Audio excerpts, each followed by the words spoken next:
ابراہ کے لشکر کا تباہ و برباد ہونا۔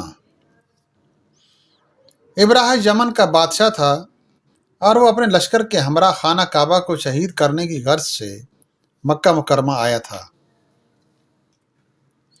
اللہ عز و جل نے ابراہ اور اس کے لشکر کا ذکر قرآن مجید کی سورہ فیل میں کیا ہے۔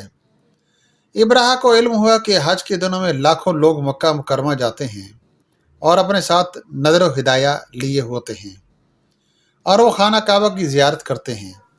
ابراہ نے بغض و عناد کی بنا پر صنعاء شہر میں ایک شاندار عمارت تعمیر کروائی اور اس عمارت کی دیواریں اور دروازے خالص سونے اور چاندی کے تھے، اور یہ عمارت جواہرات سے مزین تھی۔ جب عمارت کی تعمیر مکمل ہو گئی تو ابراہ نے اپنی عوام کو حکم دیا کہ وہ اس عمارت کا طواف کیا کریں۔ بنی کنانہ کا ایک شخص جو اس عمارت کی صفائی ستھرائی پر مامور تھا، ایک دن وہ اس عمارت میں پاخانہ کر کے بھاگ گیا۔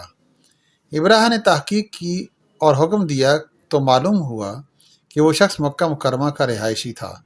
ابراہ سخت غصے میں آ گیا اور اس نے ارادہ کیا کہ وہ اپنی عمارت کی توہین کا بدلہ خانہ کعبہ سے لے گا۔ مورخین لکھتے ہیں کہ اس دوران ایک اور واقعہ رونما ہو گیا۔ مکہ مکرمہ سے ایک قافلہ اس عمارت کے پاس سے گزرا اور رات کے وقت اس کے نزدیک خیمہ زن ہوا۔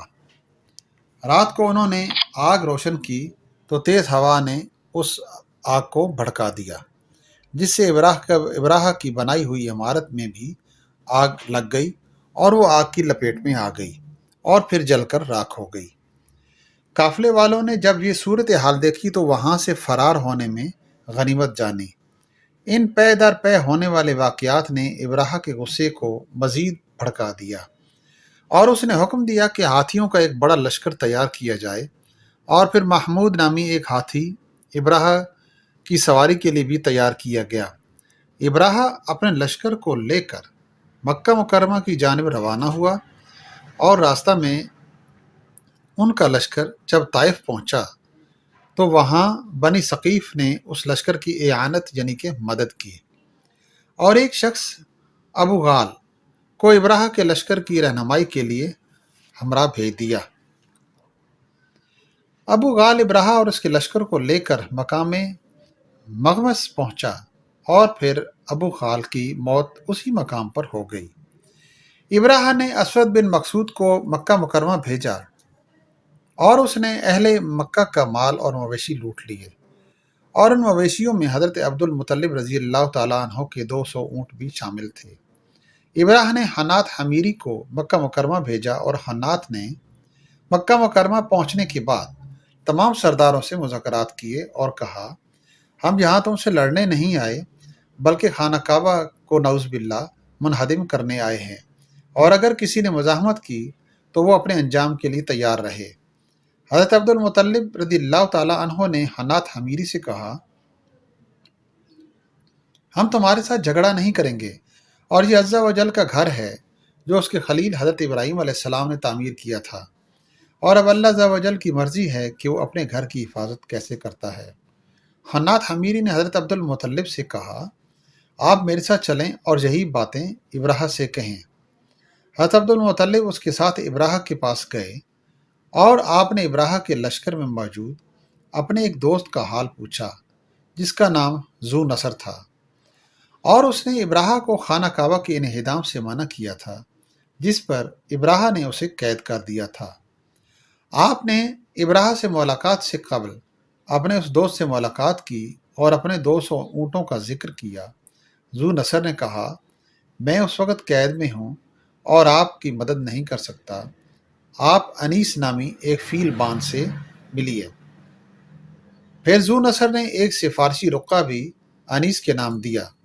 حضرت عبد المطلب رضی اللہ تعالیٰ عنہ جب انیس کے پاس گئے اور اسے وہ رقہ دیا تو انیس نے آپ کی ابراہ سے ملاقات کا انتظام کیا اور ابراہ سے کہا، یہ قریش کے سردار ہیں۔ ابراہ نے حضرت عبد المطلب رضی اللہ تعالیٰ عنہ کو دیکھا تو وہ آپ کے رعب و دبدبہ سے بے حد متاثر ہوا اور تخت سے نیچے اتر کر آپ کے پاس آیا۔ پھر ابراہ نے ترجمان سے کہا، وہ ان سے پوچھے کہ انہیں کیا چاہیے۔ آپ نے فرمایا مجھے میرے 200 اونٹ واپس چاہیے۔ ابراہ نے کہا میں آپ کے روب و دبدبہ سے متاثر ہوا ہوں، مگر آپ نے اپنے اونٹوں کی واپسی کا مطالبہ کیا ہے جبکہ خانہ کعبہ کا کچھ ذکر نہیں کیا جو آپ اور اہل مکہ کے نزدیک مکرم و محترم ہے۔ تو آپ نے فرمایا اونٹ میری ملکیت ہیں جبکہ خانہ کعبہ میری ملکیت نہیں ہے، اور وہ جس کی ملکیت ہے وہ اس کی حفاظت بخوبی کر سکتا ہے، اور اسے مجھ جیسے محافظ کی کچھ ضرورت نہیں ہے۔ ابراہ نے حضرت عبد المطلب کی بات سنی تو آپ کے اونٹ آپ کو واپس لوٹا دیے۔ آپ مکہ مکرمہ واپس تشریف لے آئے اور اہل مکہ سے کہا وہ سب پہاڑوں پر پناہ لے لیں، اور ابراہ کا لشکر بہت بڑا ہے، اس سے جھگڑا مول لینا ہمارے حق میں بہتر نہیں ہے۔